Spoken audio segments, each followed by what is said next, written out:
Welcome from one second to another video. हा जो video आहे हा व्हिडिओ खूप महत्त्वाचा आहे, कारण की या व्हिडिओमध्ये तुम्हाला कळेल की शिक्षक भरतीमध्ये जे आहे तुमची निवड होईल किंवा नाही होईल। ॲक्च्युअली याच्यामध्ये तुमची निवड जिल्हा परिषदला म्हणजे झडपीला किंवा महानगरपालिका किंवा नगरपालिका किंवा खाजगीमध्ये होणार या संदर्भात हा व्हिडिओ असणार आहे। व्हिडिओ जो आहे खूप महत्त्वाचा आहे, कारण की टॉपिक जो आहे शोधून काढला आहे आणि कोणकोणत्या किती स्कोर असला म्हणजे तुमचा नंबर कुठे कुठे लागू शकतो त्या संदर्भात हा व्हिडिओ असणार आहे। त्याच्यामुळे व्हिडिओ पूर्ण बघा। व्हिडिओ आवडला तर व्हिडिओला लाईक नक्की करा। व्हिडिओला आता लाईक नाही केलं तर चालतं, पण व्हिडिओ बघितल्यानंतर लाईक करा, ठीक आहे। व्हिडिओ आवडल्यानंतर व्हिडिओला लाईक करा। तुम्ही चॅनलला सबस्क्राईब करा। साईडचं नोटिफिकेशन बेल ऑलवर सेट करा, जेणेकरून तुमच्याकडे कोणत्याही प्रकारचं नोटिफिकेशन मिस होणार नाही, ठीक आहे। तर सगळ्यात पहिला महत्त्वाचा मुद्दा आहे, आता शिक्षक पद भरती जी आहे 2025 केला जाणार आहे त्या संदर्भात हा व्हिडिओ असणार आहे, ठीक आहे। व्हिडिओ जो आहे खूप महत्त्वाचा आहे। सगळ्यात पहिले अगोदर तुमचा जो टेट परीक्षेला जो स्कोर आहे तो मदत करणार आहे आपल्याला शिक्षक भरतीमध्ये तुम्ही कोणत्या ठिकाणी तुमचं सिलेक्शन होऊ शकतं त्या संदर्भात। सगळ्यात महत्त्वाचं, ज्या अभियोगधारकांचा टेटचा स्कोर 140 किंवा 150 आहे त्यांचं जिल्हा परिषदमध्ये सिलेक्शन होऊ शकतं। त्याच्यामुळे त्यांनी जे आहे ॲक्च्युअलीमध्ये त्यांनी बी पॉझिटिव्ह आलं तरी चालतं, किंवा त्यांनी फ्रँकली टेन्शन नाही घेतलं तरी चालतं, कारण की त्यांचा नंबर जो आहे झडपीमध्ये लागू शकतो। कोणता? ज्यांचा स्कोर 140 ते 150च्या समोर आहे अशा विद्यार्थ्यांनी, ठीक आहे। आणि मी तुम्हाला सांगितलं किती जागा येणार आहे। जागा कमी जरी म्हणजे 10-15 हजार जरी जागा आल्या तरी सुद्धा तुमचं काम होऊ शकतं झडपीमध्ये। पुढचा जो मुद्दा आहे तो आहे टेटचा स्कोर। पुढचा मुद्दा आहे, ज्या विद्यार्थ्यांचा स्कोर 120 ते 140 आहे अशा विद्यार्थ्यांचा नंबर कुठे लागू शकतो बघा। जर तुमची टीईटी सुद्धा पास आहे किंवा सीटेट सुद्धा तुम्ही पास आहे तर त्यावेळेस काही जणांचा नंबर झडपीमध्ये सुद्धा लागू शकतो 120-140च्या मधले।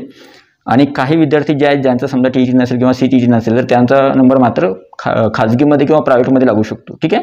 2 झाले। हां, आता तिसरा, खूप सारे असे अभियोगधारक जे आहेत ज्यांचा नंबर जो आहे किंवा त्यांचा स्कोर जो आहे तो आहे 100 किंवा 120च्या दरम्यान, ठीक आहे।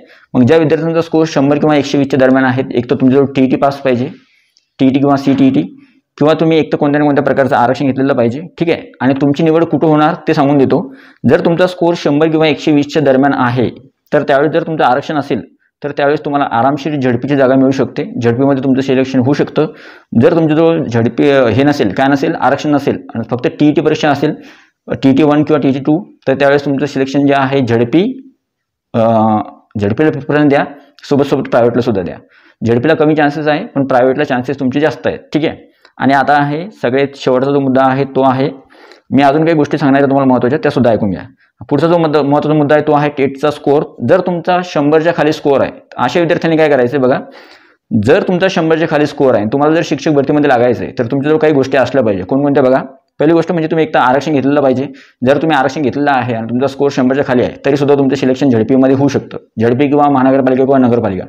मी ज्यावेळेस झडपी विचार केला तर तुम्ही समजून जायचे झडपी म्हणजे त्याच्यामध्ये महानगरपालिका नगरपालिका सुद्धा धरायच्या, म्हणजे झडपीच्या जागा सुद्धा विदाऊट इंटरव्ह्यूच्या असतात, मनपाच्या जागा सुद्धा विदाऊट इंटरव्ह्यू आणि नपाच्या जागा सुद्धा विदाऊट इंटरव्ह्यूच येतात, ठीक आहे। आता जर खाली 100च्या खाली तुमचा स्कोर आहे तर त्यावेळेस तुम्ही आरक्षण घेतलेलं पाहिजे कोणतं तरच तुमचा नंबर झडपीला किंवा बाकीच्या ठिकाणी लागू शकतो, मनपा किंवा नपा।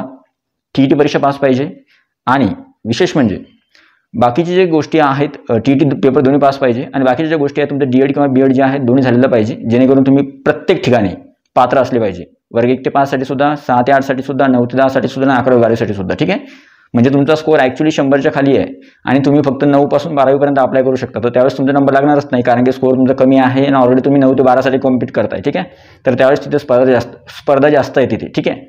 आता पुढची जी गोष्ट आहे ती आहे, जर तुमचा स्कोर 100पेक्षा खाली आहे आणि जर समजा तुम्हाला असं वाटलं 110-120च्या आसपास तुमचा स्कोर आहे, अशा वेळेस काही असे उमेदवार त्यांना सुवर्ण संधीच आहे, म्हणजे ते विद्यार्थ्यांनी एक्झाम जरी दिली तरी सुद्धा जे आहेत त्यांनी जे आहे त्यांचं सिलेक्शन होऊ शकतं। मे बी त्यांचा स्कोर 100, 105, 110, 115, 120 असू शकतो।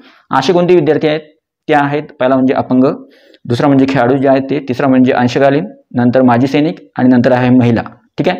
तर महिलांना आरक्षण जास्त आहे, ठीक आहे, 30% आरक्षण आहे महिलांना जवळपास। माजी सैनिक आहे त्यांना सुद्धा आरक्षण चांगलं आहे, अंशकालीनला आरक्षण चांगलं आहे, खेळाडूंना चांगलं आहे आणि नंतर सगळ्यात शेवटी अपंग जे आहेत त्यांना सुद्धा आरक्षण चांगल्या पर्सेंटेजमध्ये आहे।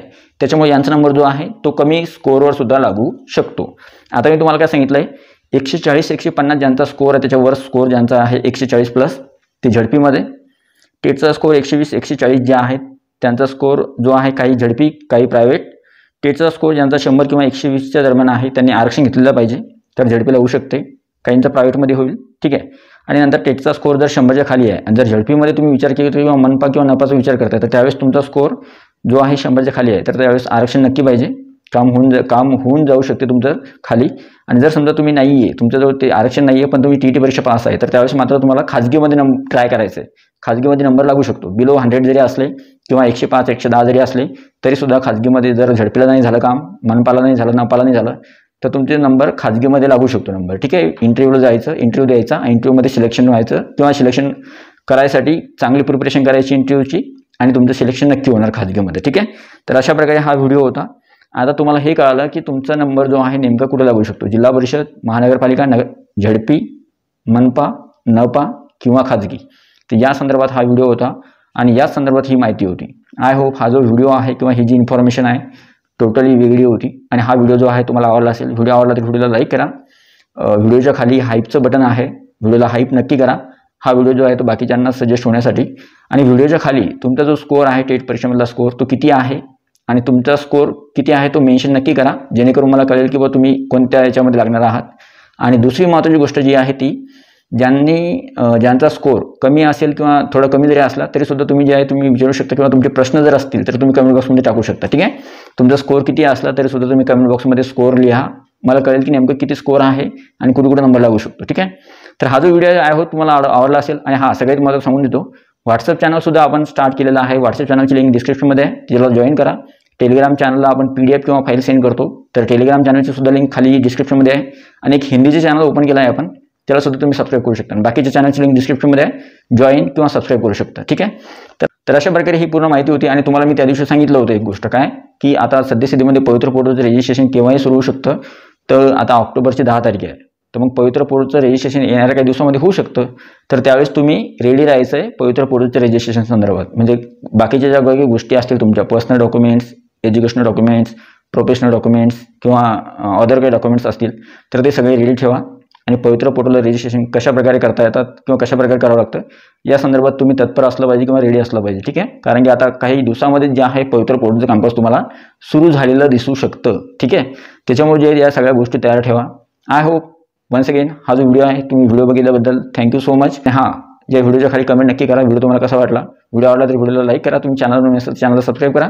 भेटूया पुढच्या व्हिडिओमध्ये. तोपर्यंत व्हिडिओ बघितल्याबद्दल thank you so much. Take care, bye bye. आणि हां, कमेंट नक्की करा, कमेंटच्या खाली नक्की करा तुमचा स्कोअर किती आहे आणि तुमचा स्कोअर किती आहे आणि तुम्हाला काय वाटतं की तुमचा नंबर कुठे लागू शकतो काय नाही. ठीक आहे. कमेंट नक्की करा आणि व्हिडिओ कसा वाटला ते सुद्धा सांगा. Thank you so much. Take care, bye bye.